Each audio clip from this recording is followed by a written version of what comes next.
But looking to streamline your marketing efforts or just trying to make sure your tools work seamlessly together, this guide is perfect for you.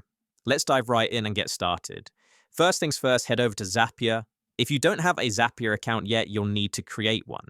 But if you already have an account, simply click on Login located at the top right corner of the page. Use your Google account for easy and quick access if that's your preferred method. Once you're logged in, navigate to the Zapier homepage. Here you'll find everything you need to start creating and managing your zaps. Next, we want to create a new zap. Go ahead and click on the Create button. Once you've done that, you'll see an option that says Zaps. Click on it. This will lead you to the Zap editor, where you'll start building the magic of automation. Let's start by setting up the trigger. Look for the option that says Trigger and click on it. After that, search for Facebook lead ads and select it. You might wonder what a trigger is in Zapier terms. It's the event that starts your zap.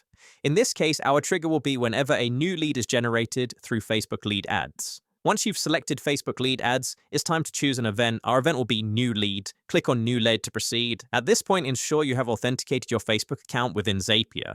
Don't forget to test this step to ensure everything is working smoothly. A successful test will confirm that new leads can be captured correctly. With the trigger set, let's move on to the action, the part where Zapier does the work for you. Click on Action to begin this process. In the Action section, type HubSpot into the search bar and select it as our action app. For the event, we want to choose Create Contact. This means that each new lead from Facebook will automatically become a contact in HubSpot. Again, you'll need to connect your HubSpot account with Zapier. Click Sign in on account to do this. Just like before, make sure to test this step to verify that your setup can create new contacts successfully within HubSpot. Finally, with everything in place, click on Publish to activate your Zap. Congratulations, you've just integrated Facebook lead ads with... Thank you very much for watching the video. Subscribe to our channel.